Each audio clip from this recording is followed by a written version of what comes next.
Welcome to the latest Craft Stash Paper Crafting Basics guide. Our Craft Stash guides are designed to show you common techniques alongside tips and tricks within the world of paper crafting. In this video we're going to be looking at how to use a cutting knife. Now I've got to be honest, this is one of my personal favourites because I do like using a cutting knife. The knife that we're going to be using is from X-Cut and it's a swivel bladed knife.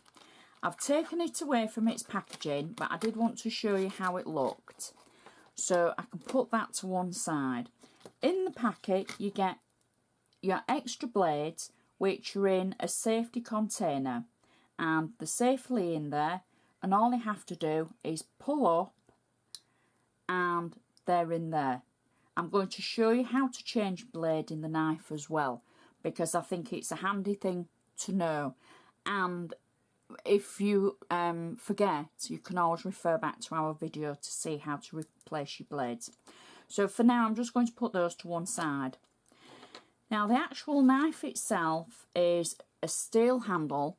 It's quite straight, and when you look at it, it does look as though there's no blade there at the top. I'm used to using quite a large scalpel bladed knife, so for me it was quite different using something like this, but it's the principle is still the same of how to use it. So to access the blade, you simply pull the top of the knife away and you can see the blade. Oops, there we go, sorry, there's the blade. It's tiny and you can see it's very sharp. Now the principle of using a cutting knife is always the way that you hold it. Some people say hold it like a pen. Well, sometimes when you're holding a pen, your hand is quite tight. You want to be quite relaxed when you're using a knife.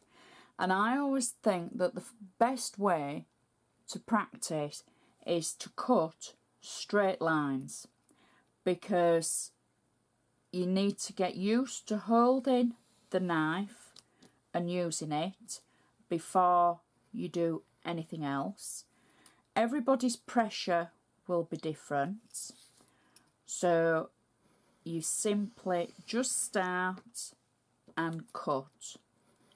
It doesn't matter whether they're straight, whether they're squiggly, but if you get used to holding the knife and how it works and how it cuts, always use a cutting mat underneath.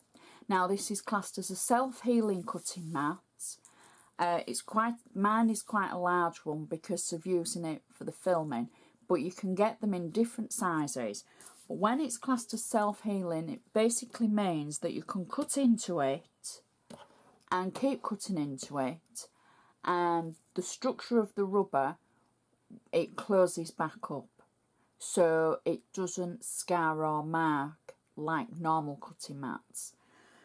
So the basics of using a knife is to hold it away from the blade. Now this is a little bit different because this one's a swivel blade, so it will move, and it's probably making you want to move your hand, but you don't have to, because if you're cutting out a shape, you turn the paper, not the knife. So if you're cutting round flowers, if you're cutting round anything delicate, it's the paper that you turn, not the knife. But it's all about practice. It's about having the confidence to use it and the faith in yourself to be able to hold it. The tighter you hold it, the more restrained you'll be with it. And it's just the case of relax and cut. Cut as many times as you like. Keep cutting and practice. And on your scrap paper, as you're going, just do what you feel and just keep going with it. I'm not going to show you how to cut anything intricate, because I think as you go along and you practice, that will come in time. But I do want to show you how to change the blade. So once you've used your knife, put the actual top of the blade on, put the top of the knife back on to protect it, and you will see you can twist it open like a biro, and then you've got a metal part that's just straightforward, and you tip the other side and that's the blade.